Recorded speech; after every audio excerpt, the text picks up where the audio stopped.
It is a gorgeous Twilight Thursday under the Twin Spires. Churchill Downs Today up next, presented by TwinSpires.com. 8 races on our Thursday night agenda, the final Twilight Thursday of the September meet. Main track is fast, turf course is firm. We are on the hedge for the first time this September at Churchill Downs.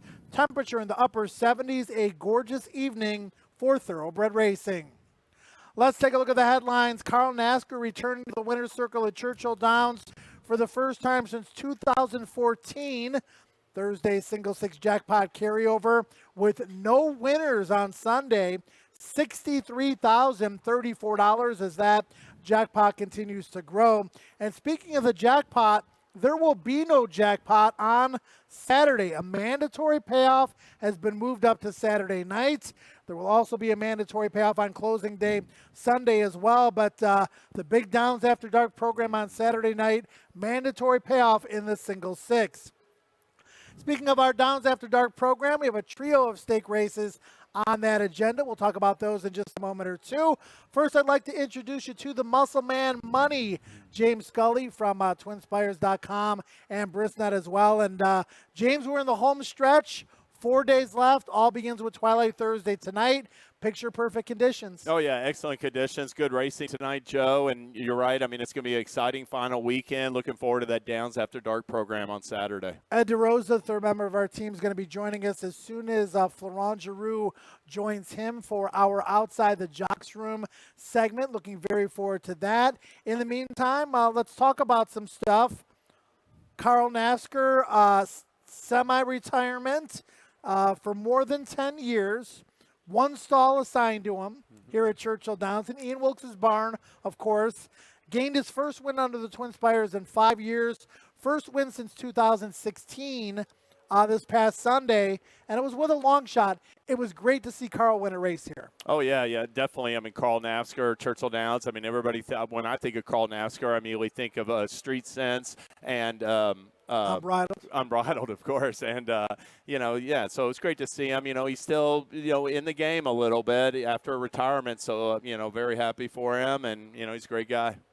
They got the job done with that long shot. Broadway Cat, I believe, was the name. And, it was very cool to see Carl Nasker back in the winner's circle. It's also cool to see Ed DeRosa outside the Jocks Room with a special guest here today. It's Florent Giroux. Ed, take it away. Thanks, Joe. Here with Florent Giroux outside the Jocks Room and also outside the sound check for the band, which is why we're kind of walking around seeing where we get the best sound. But Florent, you know the best path out of Churchill Downs. You got 3 mounts today. Wanted to ask you about your 8th race mount first because you rode him last time, 6th place finish. What made you and Doug decide to ride this one back? Oh, just how it falls, sometime commitment and trainer asked us and we thought we might give him another chance.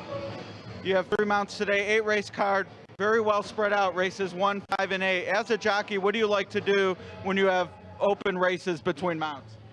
Usually I don't like, a lot of space between races, too much thing, like to stay around and stuff, but no choice today, just watching the races and see, how the track plays, if it's more, speed favoring and if the rail is good and stuff like that, but most of the time, jockeys, we do watch races and try to figure out, how the track plays. You have 2 of your mounts are actually 2 of the horses I picked, so no pressure to get it done for me. Races 1 and 5. Saturday, you have a big mount in the Lucas Classic with Quip. Speaking of, maybe a disappointing performance like we talked about in race 8, riding that horseback. Quip, did he just not show up in the Pacific Classic, or what was the issue there? We're still trying to figure it out, Looked like the track was pretty deep, at Del Mar. We don't take it, as an excuse. The horse been running all over the country and running great, on different kind of dirt track, like Auckland, Tampa, or he ran great, also at Churchill Downs. But one thing I noticed, myself and other people too, all the horses, who came from the Midwest or the East Coast, who shipped, all the way to California on the main track. None of those horses ran great. Seeking the Soul didn't show up. That same day, I rode in Philly for Mike Steedham. Classic Vic was heavy favorite in Torrey Pine and run dead last. Horse of Stanley Hoff also was a favorite for the Bill Crosby recording ready. Run no good, came back once, so I don't know where it was, but maybe you need to be there, very early and walk over the track, or who knows, but hopefully the horse, is fine and he's going to show up again on Saturday. Yeah, morning line favorite. And last leg of the mandatory pick six on Saturday. Probably a lot of money on the line. As a jockey, are you aware of those types of wagers, like going into a final leg of a jackpot where you're on a horse who might be paying someone millions of dollars? Or is that ever something that you're aware of? No, some things we are aware, but it's not things we're not gonna ride the horse differently. Just how it plays. And sometimes it's things we don't need to think of. We're here to do our job and our best, and our goal is to make money. If we don't finish anywhere and first place, second, third, plus place, and if we finish fourth, we get paid. But a very small amount. Our goal is to win races and make some money, and hopefully make some people happy. Well, speaking of making money, we'd be remiss if we didn't ask you about a horse you made a lot of money on, Gunrunner. Actually won on night racing here, Stephen Foster. Best you've ever been on? Yes, by far. It's not a question. And I've been on some nice horses, the past few years, but he was way above all those horses. It was just the ultimate package and horse of the year and shy of $16 million, in earnings. It's not very often you see horses this caliber make that much money, and especially winning races like Pegasus and Breeze Classic helps, but he won several others, Grade 1 and 2, and was his last year, he was by far, the best horse in the country. Yeah, well, made a lot of money, showed a lot of talent, and really appreciate your time here. Best of luck today and the rest of the weekend. Well, thanks, Ed, and best of luck to everybody. Florent Giroux, everyone. He has 3 mounts today. Also on Quip, the morning line favorite in the Lucas Classic. I know Joe and James will be talking about those stakes races, mandatory payout day Saturday. Joe? Thanks, Ed, and thanks, Florent. We always appreciate when the jockeys come out of the room to talk to Ed, whether they're taking a nap, they're in the hot box, or having a little something to eat, or just preparing themselves for the day. We certainly appreciate it. Let's take a look at the jockey trainer standings right now through Sunday. Julian Leproux, our leader, 8-7 over Corey Lannery and Brian Hernandez. Brian had a riding double on Sunday, as did Declan Carroll, who is now a 5-pound apprentice rider. 10 different trainers won races, and Brad Cox currently the leader with 4 wins, but 3 different trainers with 3. Jockeys Trainers race going to go right down to Sunday. Yeah, 2 exciting races. You can look at those standings. They're up for grabs with 4 days of racing remaining. Look at Steve Asmussen. He's only got 2 wins so far, leading trainer in the spring, but he'll be out. He'll have a lot. I think he has maybe 7, 8 horses in it on Saturdays down in this after dark card. So he could still win this title like a lot of these trainers could. A lot of trainers tied with 2, as you see all those names taking up the space in that left-hand column. Big day on Saturday. Mandatory payoff in the single 6 with a trio of stakes. Let's take a look first at the ACAC. Olympic Village will be scratched. 3-1 morning line favorites. Thirst for Life. If CZ Rocket, Mr. Freeze, Mr. Darcy, 8-1, 8-1, 10-1. If those horses are close to those prices, you can get behind me in line. Yeah, and I was talking earlier about Mr. Jagermeister, Minnesota bred, coming in. What a great betting race that is. Still an 8-horse field. All 3 races on Saturday night, the ACAC, the Jefferson Cup, and the Lucas Classic, all have at least 8 horses. Lucas Classic has 10. No short fields for these stake races. Like pretty much the racing's been all September, Joe. That single 6 mandatory payout on Saturday starts with race number 4. The ACAC, the Jefferson Cup, and the Lucas Classic will be part of it. Let's take a look at the Jefferson Cup. I really like a horse here, James. Number 1, Scars Are Cool. 5-1 on the morning line. First try on the turf, but bred for it on the dam side and has a touch of class after running in the Travers. Yeah, definitely. I love that maiden win 2 starts back for Scars Are Cool. Saw him as a little bit of a long shot that might be able to get a part in the Travers. Didn't go his way that day, but I agree with you. Turf pedigree's there. He's got so much promise, and it'll be intriguing if we get that price 5-1. Let's take a look at the Lucas Classic now. now, and 5-2 morning line favorite in Quip. Very interesting what Florent Giroux had to say, and that's why listening to these interviews can be so valuable. Talking about all the horses that came from the Midwest or the East Coast that ran poorly on Pacific Classic Day that were supposed to run well. Quip ran terribly. I mean, he was in perfect position, absolutely stopped. We know he's a better horse than that. If he brings his B-plus game, he's the horse to beat. Oh, yeah, and, he just got beat a neck in the Stephen Foster 2 starts back here at Churchill Downs. He won the Oaklawn Handicap earlier this year. Tenfold's a really good horse as well. He ran third in last year's Preakness, won the Pimlico Special, Pioneer Spirit, Kakula, and Silver Dust, a bunch of contenders. And I loved how FloJo said, not only are they reading the PPs, but they're watching in the junction room to see and out on the track to see how the track's playing. Right, no doubt.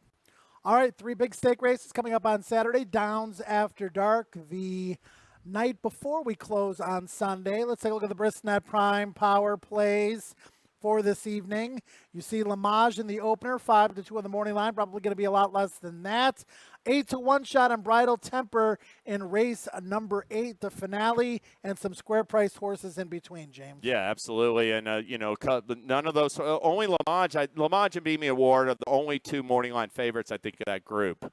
So definitely check out the Prime Power from the Brisnet PPs. Let's check out the Brisnet betting guide with the Brisnet PPs. $5 here at Churchill Downs. Churchill Downs PPs at least 4 additional racetracks. And the power of the Brisnet past performances. Great value before the races even get going. All right, James, let's take a look at the first race on the program. Pick 5 wagering available here in the opener. First of 8, Fast and Firm. Again, we are on the hedge here this evening.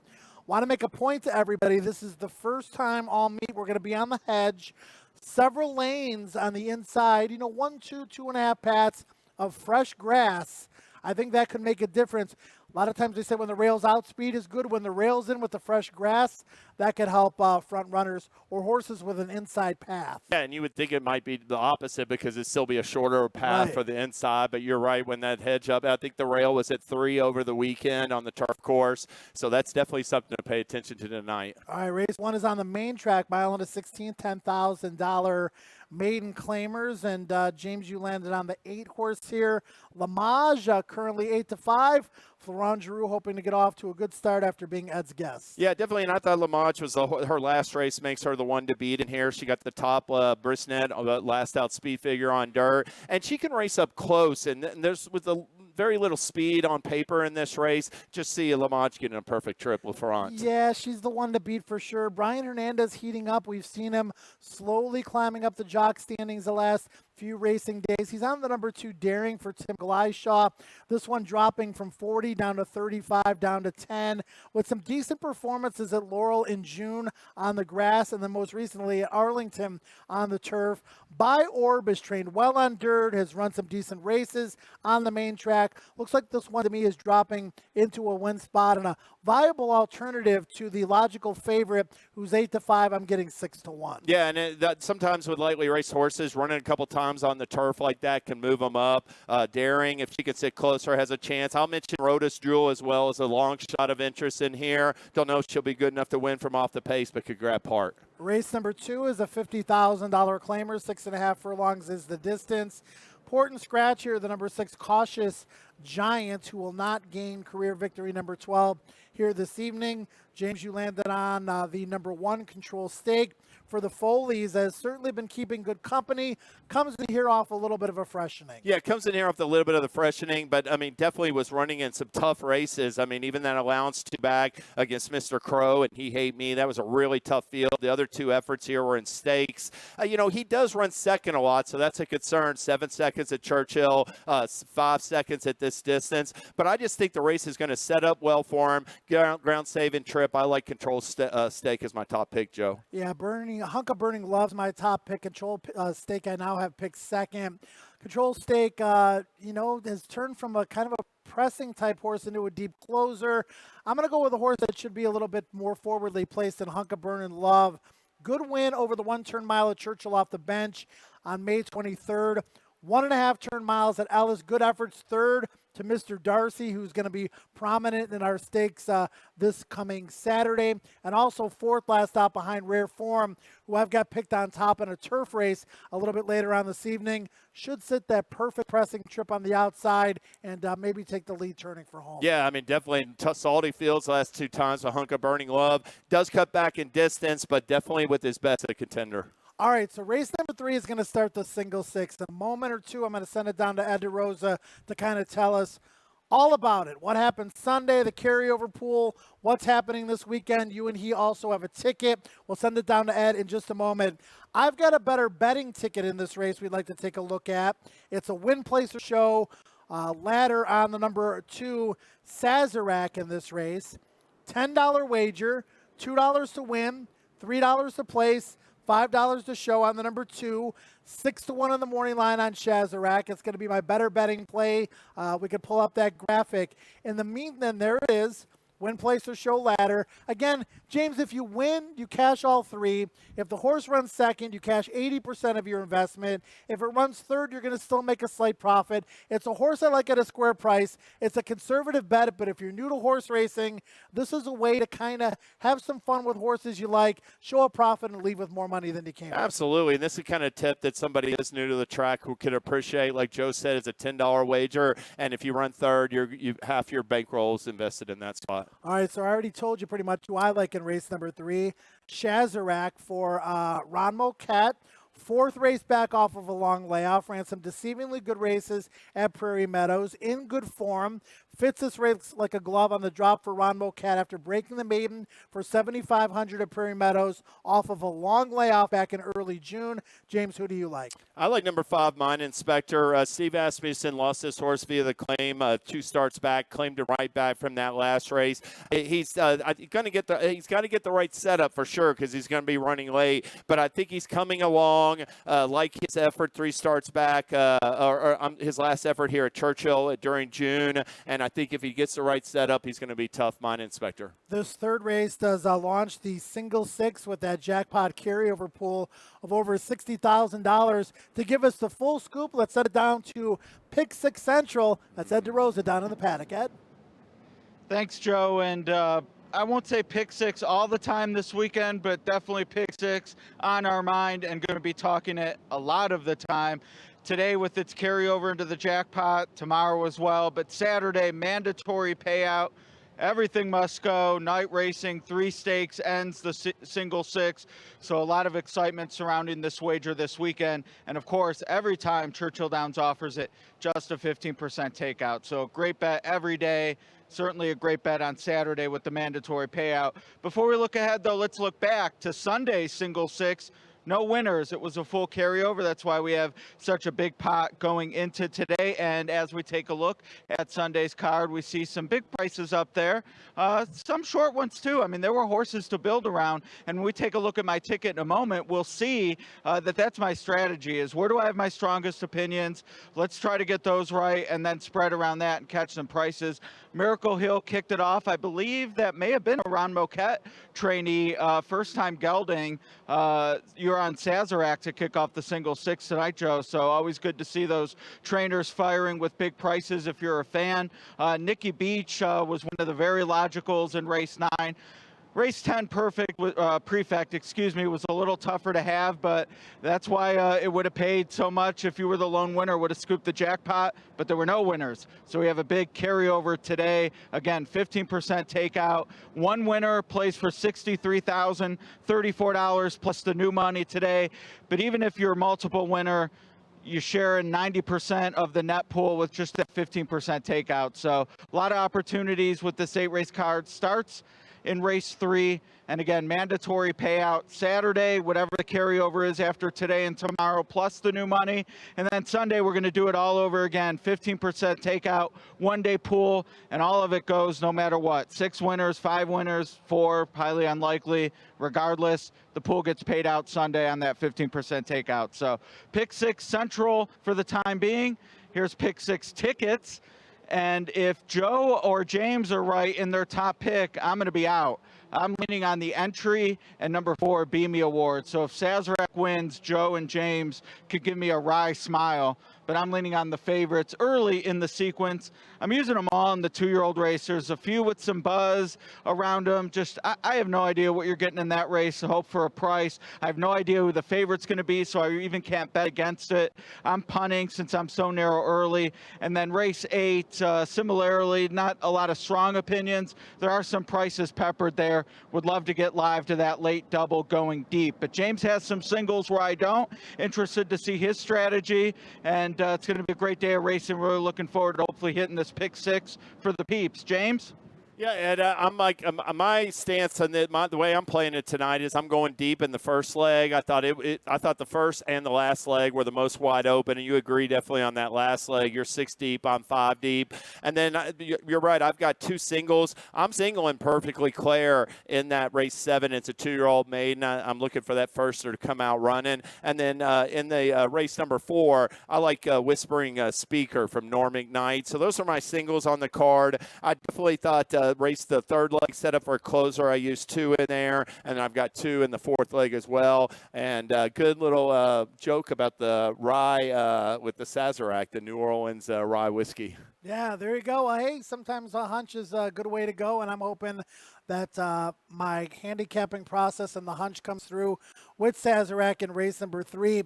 Just to clarify, too, so if somebody hits it, solo ticket today or tomorrow, there's still going to be a mandatory pay on Saturday. We're kind of locked in there. Right. Same with Sunday. So no matter what, it's a mandatory pay on Saturday and Sunday.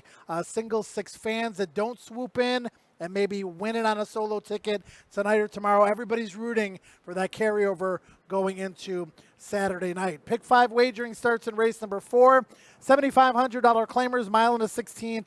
Is the distance, and James, you landed on the 1 Whispering Speaker, as did I. Yeah, and I think his past races loom large in here. He's the fastest horse in paper in race number 4, number 1 Whispering Speaker, and I just think he's going to get a good trip from post 7 with David Cohen. Could sit close to the pace. There's not a lot of pace entered in here, and he's going to be in a perfect spot, I hope, turning for home, Joe. Just looks like this horse to me is dropping into a win spot. I can't have a ton of confidence in Whispering Speaker on the big drop. Did claim for 20,000, but these connections know how to win races, and I do agree with you.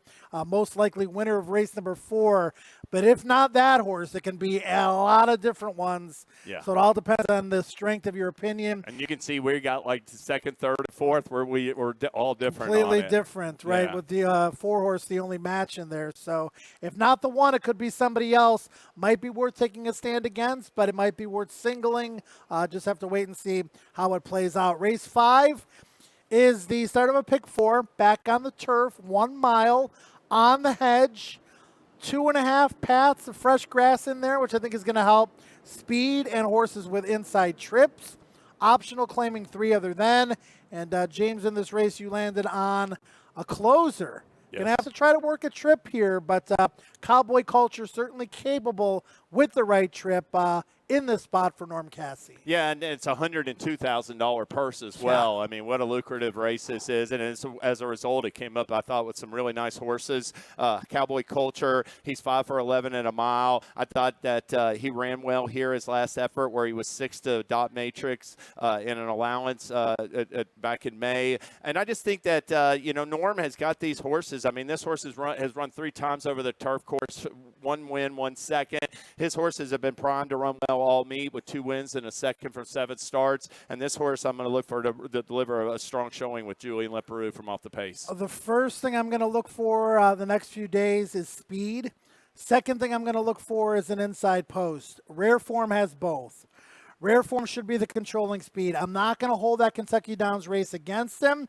His races previous to that on dirt at Churchill and Ellis were very good. I know Dale Romans has been wanting to try this horse on the turf. Otherwise, he wouldn't have taken him to Kentucky Downs. And you see the pedigree, the factor out of an Empire Maker mare. You think turf when you see that pedigree. And Rare Form might be able to take him go to woe for the Churchill Downs Racing Club. And plus Easy Mosh scratched. That happened after, handicapped it. But I think that's a big benefit for Rare Form because I thought that horse was going to show speed with blinkers. Marzo's got some tactical speed. He might sit the pocket trip. He could be a serious threat down the stretch for Tyler Gaffleone off the mic. Money maker. claim. All right, let's take a look at race number 6. Final opportunity at a pick 3 as we move back over to the main track at a mile and a 16th starter allowance. And an intriguing race here, James. You went with the number 7 on top. That is a Yes I See, who certainly was good here at Churchill at the end of June. Yeah, definitely. Really came on at the end of June with really a big race to win by 2 lengths. Beat Mind Your Own Malone, who's in this field here today. I will say one thing. One thing I like about him, after being just a confirmed closer, Yes I See has shown a little bit more tactical speed. And I think that's going to benefit him today because this race lost a couple pace players in the 3 VD, MD, and Kappelmeister, the 5. So definitely going to have to work out a trip, but I like his races. I'm not going to hold that turf effort last time at Saratoga against him and look for him to run well. The scratch of VTOC MD completely changes the complexion of this race. I picked Curlin's Vow. I got to stick with him. I liked his chances a lot better had the speed stayed in, but he did lay a little bit closer last time out, going 7 furlongs at Ellis. I think this trip suits him a lot better. I think he fits very well here, and I think the price will be square enough. So liked him a lot better before the scratches, but going to stick with Curlin's Vow. Yeah, and he really turned in a solid effort. 3 starts back here at Churchill, another one that likes the track. Race number 7, 6.5 furlongs the distance. This is a maiden special weight. Horse Racing KK's play of the day in race 6 is Mind Your Own Malone. Very competitive race there to start off that late pick 3. Race number 7, Brandon Stauble's got a 20-1 as his best bet. Magnus Sweet. This is a horse, James, who is a half to Guess Sweet, supposedly, according to Brandon, training well in the morning. So that's a horse you might want to pay attention to in the multi-race wagers. Sneaky good pedigree. Good workout reports from Brandon. You always got to pay attention. Yeah, and Guess Sweet was stakes placed at 2, so he showed some precocity himself. With that 48 flat, the second fastest on September 6th at the training center, and even his last work here at Churchill, I don't think we'll get 20-1, but definitely won't be the favorite in here. I like number 12, Perfectly Claire. It's a first-time starter for Philip Beyer and Rigney Racing. By Munning's a really good first outsider, 17% winners, but the female pedigree really catches the eye. He's the first foal from his dam, Magical Bell. She is a full sister to Unrivaled Bell, who won the 2010 Breeders' Cup Distaff at Churchill, and is the dam of 2-time champion Unique Bella. So the female family's there, the sire breeding is there, and really shows some sharp works as well in preparation. 4-1 on the morning line. Won't be surprised if she gets bet down a little bit, Joe. I'm on the same horses for all the same reasons that you mentioned. I have Magnus Sweet picked second. I have Perfectly Claire picked on top. Wicked Smart for Tom Amos. The dam is 20 years old. She's been productive yet unspectacular in her career as a broodmare, but a $425,000 2-year-old in training by Wicked Strong. Yeah. This horse must be a looker, might be able to run a little bit, and, Mr. Tom's going to have him ready. Yeah, and he's 23% first out. This is a high ticket item. He'll be prepped for his best, or she will be. Race 8, 9 furlongs turf. Firm, again, on the hedge all weekend long to conclude the meet. High 5 wagering here. James, you landed on the 1, Delta's Kingdom. Should be able to save some ground, should be able to close. Has a little bit of a touch of class as well. Yeah, definitely has some couple stakes efforts on her resume. She ran 4th and 5th in those races, but was beaten less than 2 lengths in the latter one. Definitely last time out, I like the way she was finishing in there for Bill Mott at Kentucky Downs on August 31st. And I just anticipate her getting that good trip from the inside, like you said, a ground-saving trip, and then finish up with Julian Leparoux. I'm going with Delta's Kingdom in the finale. Not a lot of speed in here. Amazima might have a little bit of a tactical advantage for Eddie Keneally and Corey Lannery, but I landed on Woodfin and kind of going against what I proclaimed earlier about looking for inside and looking for speed. I think the 9 furlong distance could be a little bit of an equalizer, and I thought this horse ran a tremendous race last time out of Kentucky Downs. She has improved immensely. She broke her maiden. She went to Del Mar. She didn't disgrace herself. Ran huge in Franklin, Kentucky last time out, and I think her arrow is pointing up. Took her 7 starts to break her maiden with Finn, but she's definitely figured it out and comes in here off 2 strong efforts. All right, we've given you some opinions on all 8 races. James and I have, but now it's time to send it down to Ed for the signature plays. Ed? Oh, Pregnant pause there. You got me. Well done. I like that. Yeah, signature plays for me. 3 today. One's in the opener. The one I really want to talk about is in the 4th race, but I'll start with the favorite I'm against, which is in race 8, because James picked the horse. I'm against Delta's Kingdom. Don't like the rail draw. Think we'll be left with too much to do. Going to have to find some room as well. So Delta's Kingdom is the favorite I'm against, as you see on the handy chart that Joe made.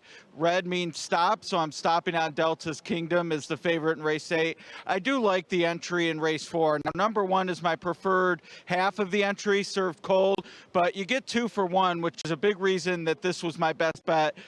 I'm not going to stand here and tell you we're going to get 7-2, but even half that I think is the right price on that entry. And then in the opener, I am on number 8 on top, but I do think Rhoda's Jewel at 14-1, or excuse me, Rhoda's Jewel, sorry Valerie, at 14-1 is definitely a good price underneath and maybe on a backup to start off that early pick 5. Really bullish on the entry in race 4 though, against James's pick in race 8. Guys?